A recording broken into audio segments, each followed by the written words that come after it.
Thank you, Sheila. During the week, she was here rehearsing, and she said, "How did I let you talk me into this?" And I said, "I didn't talk you into it. I simply asked, would you do this?" And I said, yes.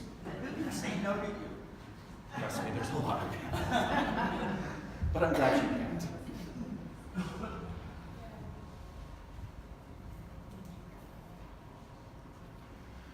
So for the last month, we've been talking about the form of treatment, spiritual mind treatment, that thing which we call prayer, which is somewhat different than the average prayer out there in the world, because it's got this formula. And we spent the entire last month talking about the formula of it. The 5 steps: recognition, unification, realization, thanksgiving, and release.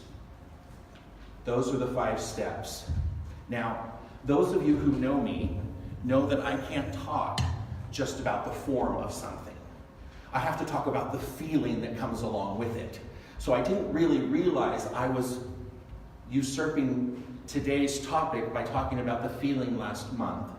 So I'm really going to talk today more about how to generate feeling, knowing that you've got that formula in your head for how to do a spiritual mind treatment. And if you don't, I would encourage you to see one of our prayer practitioners. They're trained in that expertly.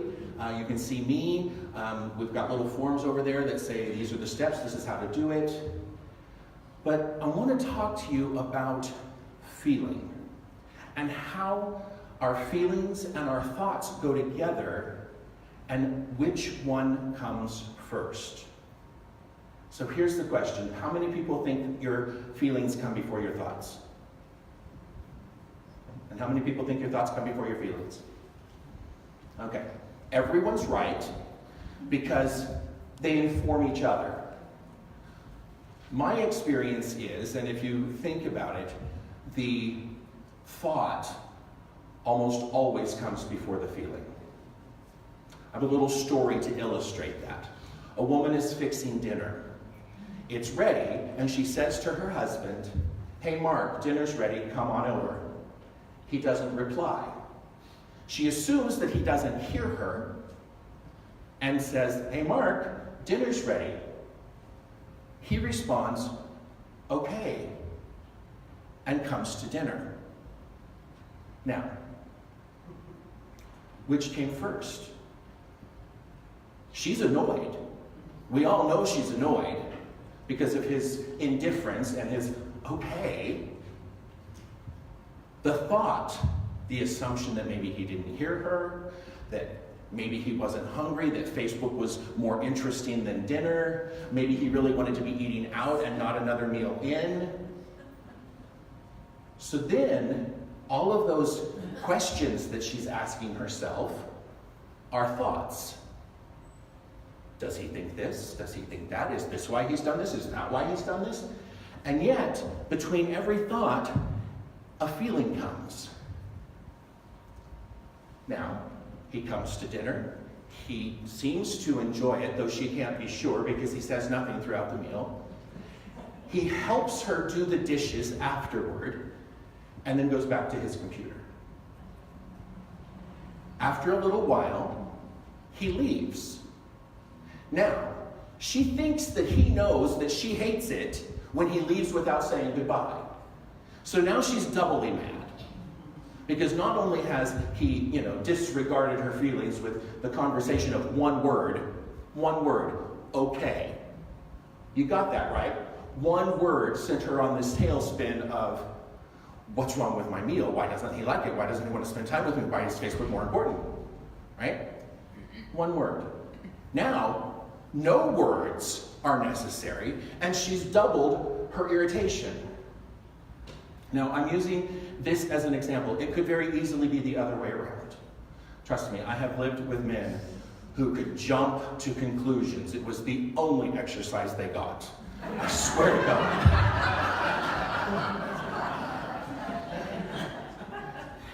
Do not be one of those people whose only exercise form is jumping to conclusions. She spends the rest of her evening with him gone, wondering, why didn't he say goodbye? Where is he going? Why didn't he want me with him? Eventually, she gets tired of thinking these thoughts and feeling the unhappiness that these thoughts are bringing to her, and says, you know what? My energy is worth more than this. Whatever the issue is, I'm going to let it go. Now, on a typical evening, she might have her headphones in, watching some Netflix on her tablet when he got home. But this evening, she decided, I am not going to be involved in something when he gets home. I want to be available to him when he gets home. He comes in. Hey, sweetie, how was your evening? Okay. How was yours? Oh, great, I got da-da-da-da-da-da done. Oh, okay. Will you sleep well, sweetheart? All because she changed her thoughts. He was perfectly happy. He had no clue that he'd even annoyed her. How many times in our lives do we get so annoyed with somebody and they don't even know, they don't even get the benefit of knowing that they've annoyed us? Now, it's rare when people don't know that they've annoyed me, because I feel like it is my purpose in life to let people know. That's a lie. It used to be the truth. So, really, our thoughts come first. They become empowered by our feelings, and then the cycle begins. And you can churn it up as much as you want, or you can spiral up as much as you want. The question is, where do you want to spend your mental money? Now, I think it's really important to think about the amount of time each day that we spend thinking negative thoughts and the amount of time that we spend thinking positive thoughts. Now, if we're the average human being, we're sleeping 8 out of those 24 hours, there's 16 hours left. Are you spending all of those 16 hours thinking positive thoughts, or is some percentage of that time spent on negative thinking? And if you're having a negative experience in your life, might it be beneficial to start thinking less negative thoughts and more positive thoughts to tip the scale toward a more positive experience? So because it really is our thoughts about a thing that create our experience of it. And so I ask myself, am I spending enough time every day purposefully thinking positive thoughts, having positive feelings come from those thoughts? Or am I spending the lion's share of my day ruminating about, you name it, politics, my family life, my amount of money, whatever. We all have those things upon which we could just probably sit and ruminate all day if we wanted to. The question is, will doing that make it better? And the answer is no. The answer is definitely no. So today we're going to talk about some things that you can do that will make you feel more positive, that will make you feel happier. Because when you feel happy, you think happier thoughts. And when you think happier thoughts, you feel happier. And it works both ways, and it doesn't have to be connected in a cycle. Scientific studies have been done that prove that you can force a smile and affect a positive change in your attitude. The suggestion is that you hold that smile for 20 seconds. Now, who wants to try? All right, so here we go. 1, 2, 3. That's not a smile. No, it isn't. Can you laugh when we're smiling? Yes, you can laugh. Good. It's funny, huh? It is funny. And you can frown. But you probably don't feel like it. If you incorporate this exercise into your life, on a regular basis, it will change your attitude. Now, when the study was being done, the different scientists who did it, because no scientific study is really proven until a dozen or so scientists prove it independently, each of them used different mechanisms for getting the people to smile. They didn't tell them, smile, and then tell me how you feel in 20 seconds, because that would really kind of skew the results. They went through these really mechanical things of, imagine your brow softened. Imagine the corners of your mouth reaching back to your ears.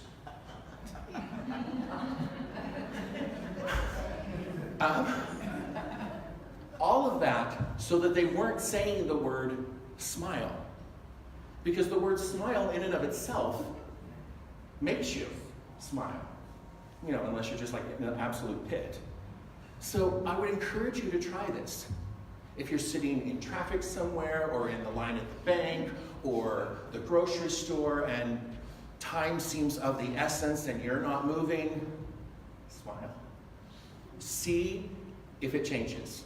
If it doesn't, toss it out, but see if it works. Next, another thing that you can do to increase positive feelings. If you have done something that you regret, write it down on a piece of paper in a few sentences, stick that piece of paper into an envelope, and seal it. Studies show that by closing the chapter on that negative thing, you free yourself up to move forward into a happier state of mind. Scientific studies show this.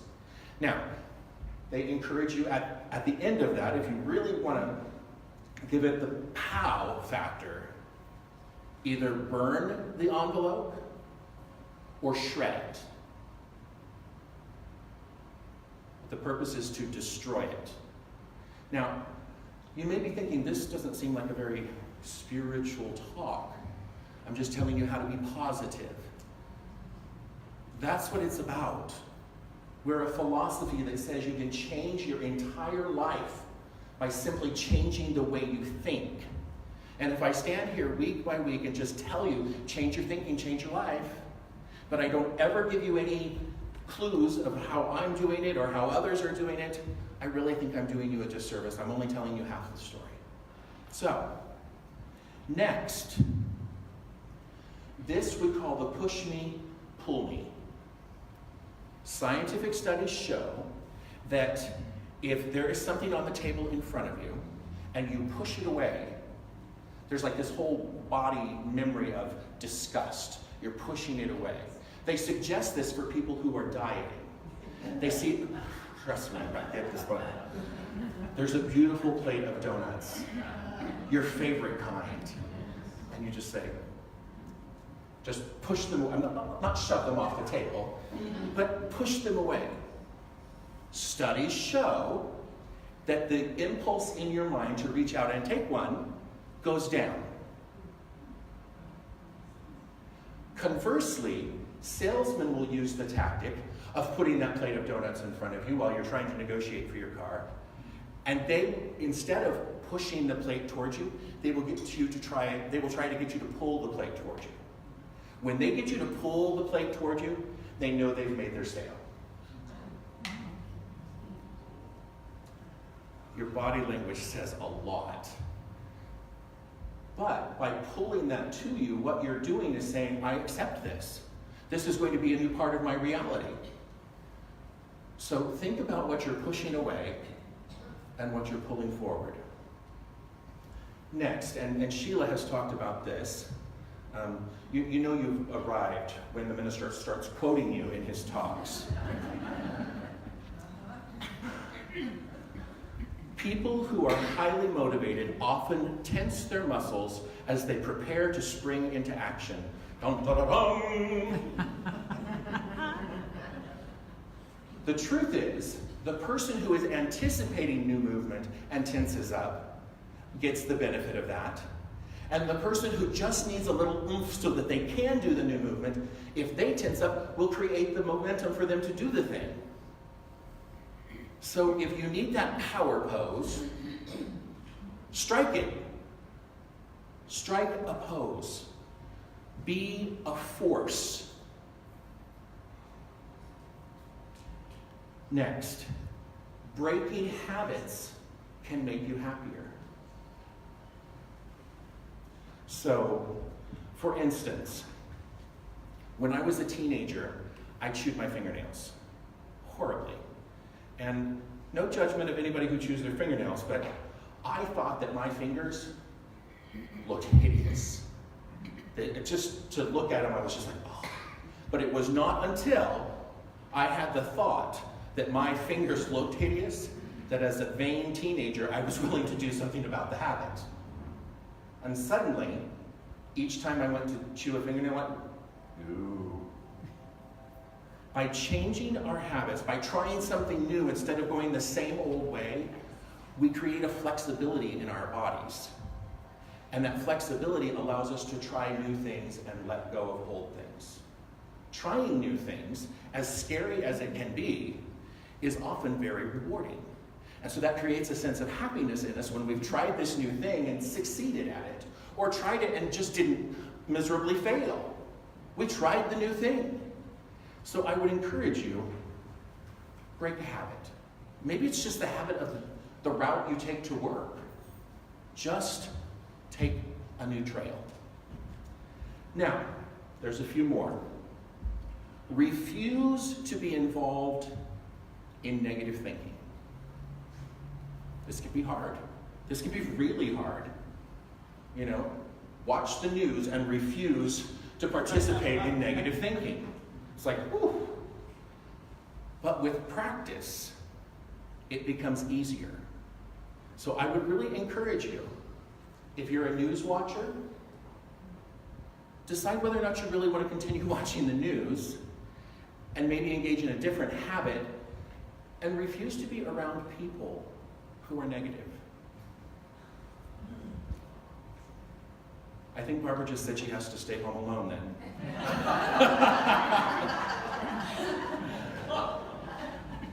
Next, and this is one that I do. Upon waking up in the morning, smile and say to yourself, I am going to have a wonderful day today. It's going to be the most magical day there ever was. I am going to succeed, I'm going to be patient and successful all day long. Now, it really does work. It really does work. Yeah. Try it. Just try it. If it will feel silly when you first do it, I promise.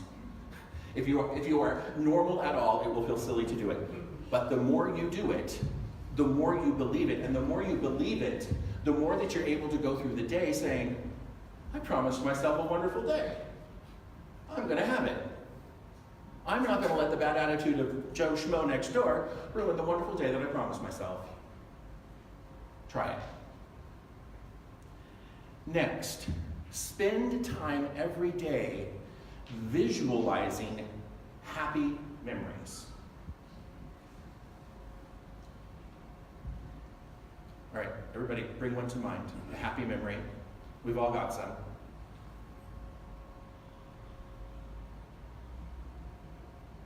It's nice, isn't it? Just to stop for a moment, to stop from whatever is running our day and think of a happy memory. It shifts your thinking. There's another tool. Next, when something makes you angry, pause. Give yourself a good 10 seconds, preferably 60, and then respond. Your reaction will probably be different at the 60-second mark than it would be if you spoke instantly. And the power of our words is incredible. So take them seriously. Next, we understand that we are almost never in control of the circumstances around us, but we are always in control of our attitude about it. So if something's happening and you're feeling victimized by it or put upon by it, you get to decide if you want to nurture that feeling. nurture that thought. And if there's any way to bypass that and say, yeah, well, this situation may suck, but I'm going to be positive anyway, then you're that much further ahead as you go into the rest of your day because you didn't let that one nasty thing ruin your day. Now, I have this one really seriously to work on. I will get home in the evening and Justin will say, how was your day? And more often than not, I will say, well, all except for 20 minutes at noon, it was great. But that 20 minutes at noon ruined my entire day.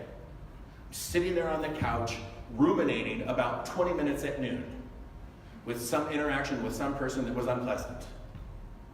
I'm not thinking about any of the other minutes that were perfectly lovely minutes. I let that tiny little moment ruin the entire day. So this is one that as I was doing my research, I said, oh, that one's for me. So my practice is when I get home and Justin says, how was your day? To stop, not answering immediately, and scan my day. Where were the good points? Acknowledge that there was, 20 minutes of yuck. And say, okay, I got to do all of this stuff, and I had a learning opportunity. Now, I know it's just a change in language, but the change in language makes a change in our attitude. The moment that we call something a learning opportunity instead of a catastrophe, we begin to shift our thinking about it, and shifting our thinking is what this philosophy is all about. Read something inspiring every single day. Every day. Find something that inspires you.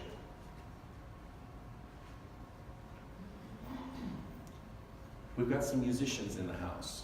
When you're feeling down, listen to music. Preferably something that's uplifting and not going to take you further down the rabbit hole. Listen to something empowering. Just really listen to it. Don't just turn on the radio and keep doing what you're doing. Listen to it. And let that soak into you. Let the energy of that music invade your body. It can shift your attitude. Watch comedies. Justin really likes to watch videos of dogs doing silly things. I will be sitting in my office. From across the hall, I will hear him giggling at some little dog doing some silly little thing. Or on a given night when he's having a really rough pain night, he stays in bed and he sits up and he watches these videos from bed. Because I sleep like the dead, it doesn't bother me. The only time it ever wakes me, and you cannot be cross when a giggle wakes you, is when he starts giggling out loud. He did it last night. And I woke just enough to hear the giggle. And I smiled, and I went back to sleep. Watch things that make you laugh. This will come as no surprise to you. Find time for meditation. Among many, many, many benefits to meditating is when we discipline our mind in a meditation, we're training it to hold on to more positive thoughts and let go of more negative ones. It's an active action that you can do. Not many people think of meditation as an active thing, but you are training your mind to focus on something positive instead of on the negative, and it helps. And then finally, at the end of the day, you repeat what you said at the beginning of the day. I am going to have a wonderful day tomorrow. It's going to be happy and successful. And I'm going to stay patient and positive in every situation. See, our brains believe us. We're not our brains. We inform our brains. They believe us. Ernest Holmes said, when you treat or pray, and I would like to say, when you live, because all of our life is really a prayer. If you think about prayer in the energetic form of what vibrations am I sending out into the world that are going to attract back to me my experience, all of life is a prayer. So I paraphrase Ernest and say, when you live, resolve things into thoughts. Bodies, people, objects, and all things. Having resolved everything into a thought, know that disease is neither person, place, nor thing. It has no location, does not belong to anyone, cannot operate through anyone, is not believed by anyone. Know that it is a false belief, a false image, with no power. Know that the whole thing is mental, and mentally dissolve it. If you take everything back to a thought, recognizing that everything that you can see in the entire cosmos was once only a thought, if you can take everything back to that first thought form, then you free yourself from the physical manifestation and bring yourself back to the original cause. And when you can bring yourself back to the original cause of thought, then you can cause a new experience. Let's pray. Tim, that sounded really important, but I didn't quite understand it. So, about the last little bit that you were talking about, would you repeat that? Yes, absolutely. Thank you. Thank you. Everything that exists in the world was once only a thought. If there is an infinite creator, then all of its thoughts created everything that we see in the world. It was not created out of some hocus pocus. It was the power of the energy of God that created. And so if we can get back to that original thought that created, then we can effect a new change or a new experience in our physical form. And by doing that, we no longer identify with the physical form that we're seeing. We identify with the thought that caused form, and we can effect a change in it. Does that make sense? Yes. Let's pray. So recognizing the Spirit as all, I know that it was the beginning. It was the Word at the beginning, and nothing was created without that. And so by getting back to that original word, that original thought, I know that I can effect change in my world. Because I know that with God as all there is, it is all that I could possibly be. And so knowing that I have that same creative power within me, I resolve all things within my life back to their original thoughts. I examine those thoughts for their validity and for their ability to create the life I want.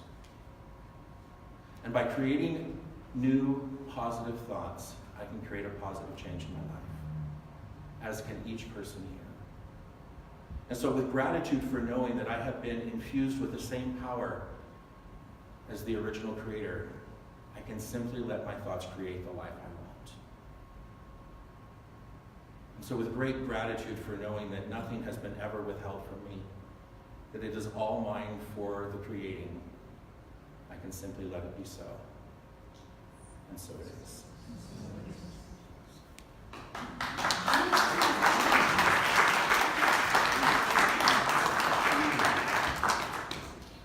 Now, last week I promised you a new offering affirmation. So I'm going to scroll through all the quotes I was going to use for my talk. Here we go. I mean, I got up at 5:30 for that. Love you. Oh, there was a lot in there, wasn't there? Yeah. Okay, we are there now. I invite you to take your offering in your hand. I invite our offering ushers to come forward to collect our gifts. And I invite Florence to go ahead and go to the piano. I'll take care of that after I'm done here. Because we have a new song coming up. How many loved Sheila's music?